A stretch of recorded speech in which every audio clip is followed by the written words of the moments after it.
And Penny voice one can sell 3-1. Ye were one. Finally, OSP Kissi Agyabeng wabe kasa.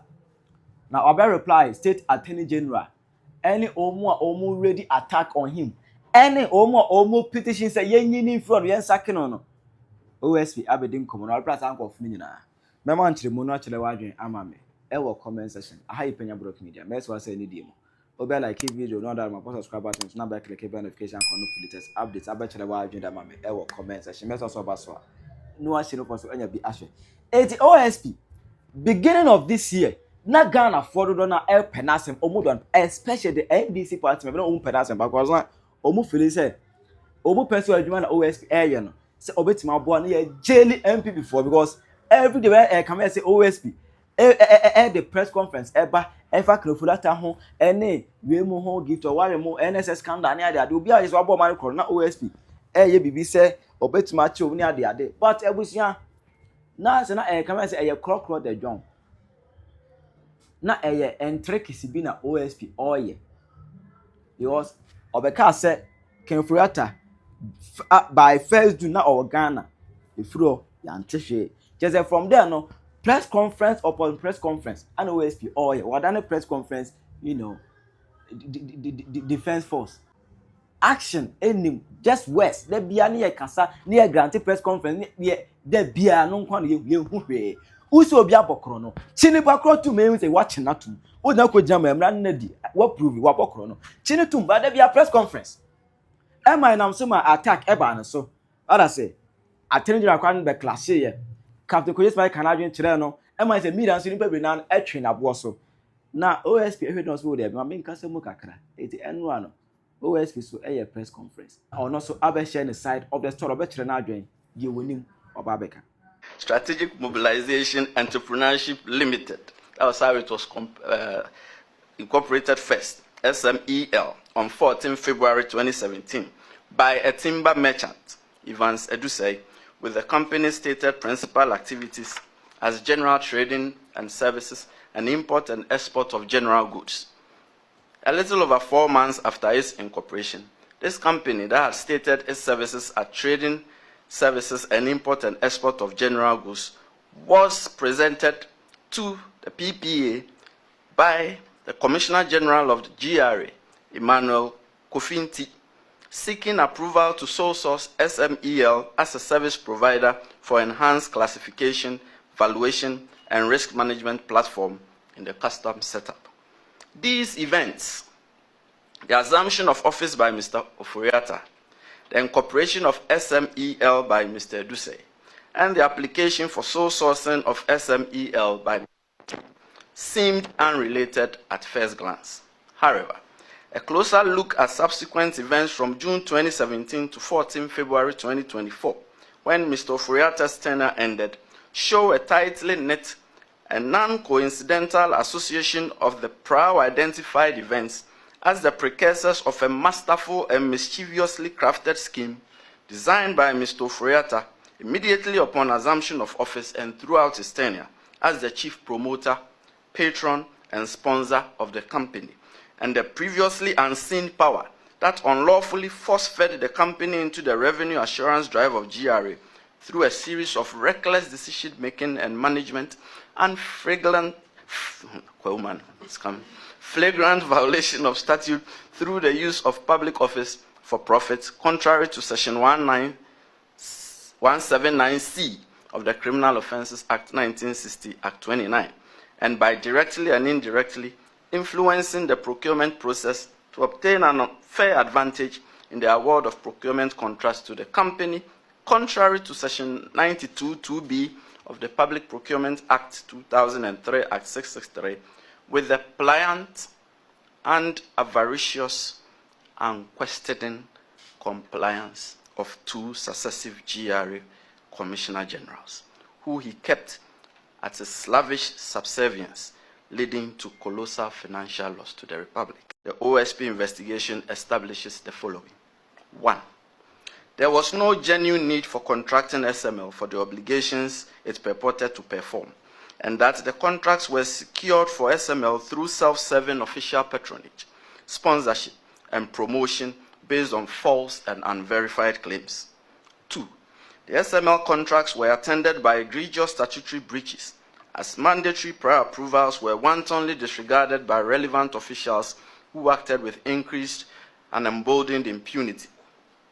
3.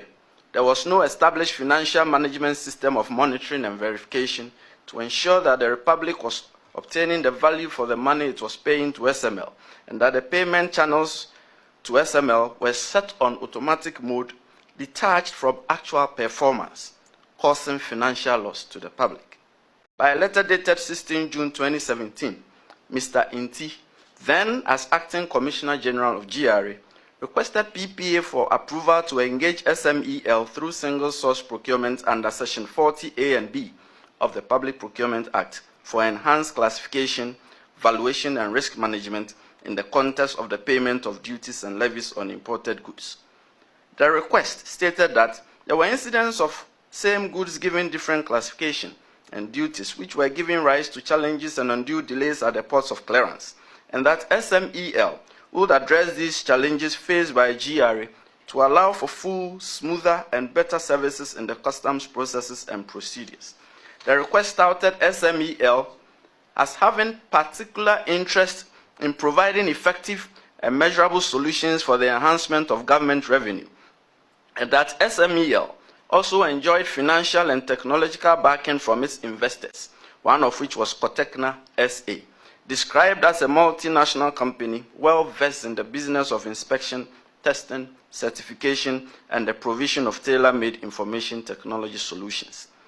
The request further stated that though Cotecna SA had given SMEL the right of ownership, Cotecna SA would provide, implement, and maintain a comprehensive information technology platform that includes its proprietary systems for classification and valuation known as ValueQuest, and executive reporting system ERS, and that these solutions would ensure full integration with the systems in the customs chain at the time to further enhance the purpose of the exchange of information between the systems. The request was most irregular and perplexing. It was simply unfathomable that a company which commenced business on 14 February 2017 would have attained the experience and track record that was advertised in the request by Mr. Inti, dated 16 June 2017, for the nature of the proposed assignment. SMEL did not possess the experience and know-how to engage in revenue assurance services on behalf of the Republic. That much was clear. And this obvious incredulity, which must have been prevailing on the mind of Mr. Inti, triggered an internal conflict in his own request, as Mr. Inti then promptly referred to the financial and technological backing of the supposed investors of SMEL. And from then on, the 16 June 2017 letter no longer sounded as a request to sole source SMEL, but a pseudo-request to sole source Cotecna SA, a supposed investor of SMEL. The copious reference by Mr. Inti to Cotecna SA and its notable technological acclaim was merely a ruse to divert attention from the glaring incapacity of SMEL in an attempt to directly influence the procurement process to obtain an unfair advantage for SMEL, notwithstanding its lack of experience and technological capability. Indeed, GRA failed to submit any evidence of a partnership or investment agreement between SMEL and Cotecna SA. The request merely attached the profiles of the two entities and a letter of intent from Cotecna SA. Further, nothing in Section 40 of the Public Procurement Act, which governs single source procurement, operated in favor of the attempt to sole source SMEL to engage in revenue assurance on behalf of the Republic. Therefore, it came as no surprise that by a letter dated 4 July 2017, PPA communicated its disapproval of the 16 June 2017 request by GRA. PPA was emphatic that SML had no proven experience in the business it sought to undertake. Further, PPA stated that the letter of intent by Cotecna SA did not establish any legally binding relationship between SMEL and Cotecna for the provision of the service, and that the company seeking to be considered for a contract must demonstrate an appreciable capacity and strength of its own, and possibly subcontract a portion to a qualified subcontractor or agent, which was absent in the case. Seeing that PP had not responded to the second GRA application 6 weeks after the request was transmitted, and the powerful behind-the-curtain chief promoter, patron, and sponsor of SMEL, Mr. Ofori Atta, was insistent on pushing the company into revenue assurance space through Mr. Inti. Mr. Inti repeated the second application by GRA to PPA for the sole sourcing of SMEL and Ghana Link by a letter dated 14 September 2017, which was almost word for word with the 1 August 2017 request. PPA certainly had had enough by this time, and it responded by a letter dated 29 September 2017 and rejected the second repeated GRA request. PPA forcefully stated that SMEL has still not shown any proven capacity in terms of experience and provision of similar assignments intended to be undertaken under the proposed joint venture agreement with Ghana Link. PPA also noted that the relationship between SMEL and Ghana Link did not provide the needed joint capacity to undertake the assignment, since SMEL would not be responsible for the bulk of the assignment by GRA's requirements. PPA signed off by stating that the reapplication by GRA did not address SMEL's lack of capacity in respect of the assignment. PPA did right in our estimation on all accounts on this matter up to this point. In March of 2025, we had collected all the evidence that we needed to aid in the prosecution of this matter. However, two things were outstanding. One, we needed official verification of a lot of the items that we had intercepted, especially in respect of communication. And this will require the input of our major foreign partners. Indeed, the packet arrived on Monday in validation of what we had way back in March. Then, early June, I think it was 10 June, we carried out further searches and seizures at two offices of SML, one in Accra, in Osu, and one in Tema. And there, we retrieved computer servers and hard drives that had to be subjected to forensic examination. This work is not done overnight. And it is upon this reason that we informed the Attorney General when we kick-started the extradition process that the dockets had not been bound up yet because we were waiting for something. At the OSP, we do not talk lightly. We knew what we were waiting for, and we have them fully now. We have uncovered all that is contained on the computer servers and the hard drives. And now on Monday, with the gracious assistance of our major foreign partner, we have the validation of the evidence that we had way back in March 2013. Past few weeks, we are once again drawing negative flag that we who put him on our list of wanted persons, that the OSP that declared him wanted, that the OSP that declared him a fugitive from justice, that the OSP that went to Interpol in record time of 48 hours and placed him on Interpol's red notice, we were stalling the case and that we were wasting time. But once again, as I said, we knew what we were doing and we knew what we were waiting for. And last week when the Attorney General addressed the media, he said something very poignant. He said, these financial investigations require time and patience. And we ask, give us that regard of time and patience, we will deliver the results we wanted, like this. And as I said, before the expiration of November 2025, we will charge all these persons that I listed before the criminal courts. We will not stultify our own investigations. We will not delay our own investigations. We would do it right. We will be patient. We will be meticulous. We would have all the expertise in the world examine all, because we only have one shot at these criminal cases. We cannot go back, forth with it. Following these setbacks, a simple but clever second plan was implemented to ensure that the company will certainly be awarded public procurement contracts for revenue assurance, come what may. On 22 November 2017, Strategic Mobilization Enhancement Limited, SMEL, changed its name to Strategic Mobilization Ghana Limited, SML. Only the name changed. Everything else remained the same, including personnel and lack of expertise and capability. By a letter dated 30 November 2017, Mr. Edusei, the timber merchant, informed GRA of the name change while reserving the binding and full effect of all prior transactions. 7 months after the name change, GRA and MOF commenced the unlawful award to SML of a string of specialized revenue assurance public procurement contracts running into late 2023 in respect of transaction audits and external price verification, downstream petroleum, upstream petroleum, and the mineral sector.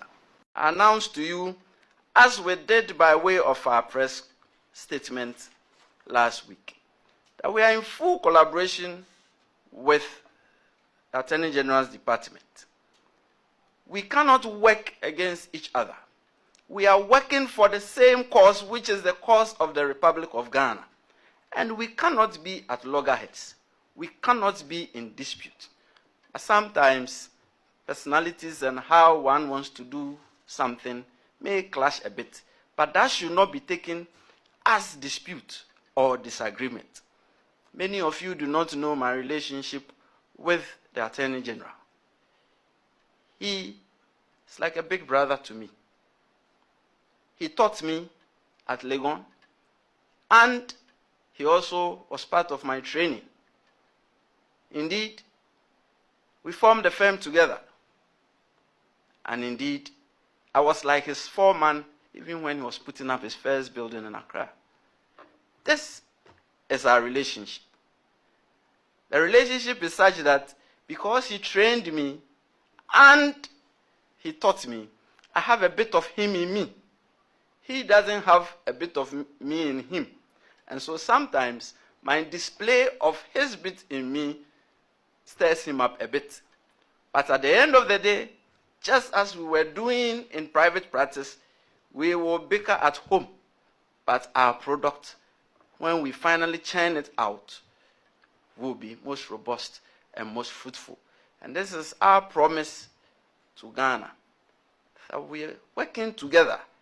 We cannot but work together, and we are going to work together in full collaboration, see to the end of this matter. As part of the process, the OSP will seek to recover the financial loss caused to the Republic from the persons listed above. Also, the OSP will recover a total amount of 125 million cedis from SML by way of a disgorgement of unjust enrichment of overpayment, by the return of the benefit of this amount it obtained unfairly at the expense of the Republic. This amount was arrived on two considerations. First, the participation of SML in the public revenue assurance regime was based on largely undeserved automatic payments detached from performance. Second, the figure was adjusted on a quantum meru basis. This is a legal doctrine that developed the English common law as a form of implied contract or quasi-contract to ensure that the person who conferred a benefit on another received compensation, even when no valid contract existed. The courts introduced the doctrine as an equitable remedy to prevent unjust enrichment, recognizing that fairness sometimes required payment even without an enforceable agreement. In the present context, the OSP configured the doctrine in respect of adjusting the fair value of the investments made by SML in pursuance of performing its obligations under the various contracts, even where the contracts were procured unlawfully and even where services were minimally performed or not performed at all, on the back of SML's reasonable expectations created under the various contracts which were awarded to it by high-ranking public officials who represented ostensible authority and statutory and regulatory compliance to that private company. The investments include the setting up and maintenance of 2 offices by SML, one in Accra and the other in Tema, the hiring of employees, the payment of employees' salaries and attendance statutory payments, the acquisition of vehicles, the acquisition of and installation of ultrasonic meters and automatic tank gauges, and the procurement of a transaction value assessment system, TVAS. I have two very short recommendations, and I bring it down. The circumstances surrounding the enforced insertion of SML in the nation's quest for increased revenue were regrettable, unlawful conduct, and reckless financial decision-making. Indeed, this was a case of unnecessary and wasteful pretend revenue assurance, except for comparison purpose only. Even then, the basis of the supposed comparison was a collection of disappearing acts of no worthy utility. And even now, some officers of GRA are issuing letters and statements along the lines of the pretense that this has been worthwhile for the nation. Such statements are feeble attempts at face saving, and they do not operate to extinguish the criminal culpability of the public official promoters, sponsors, and patrons of SML. However, there is much wisdom and force in the institution of real revenue assurance, as it involves the identification, prevention, and correction of revenue leakages, thereby enhancing the public purse. Comments. Waiting to the OSP so edema. Just say, answer me there. Do you still believe him? That's what I say, Mika. Chirajo Mame, comment section. How you Penyah Block Media?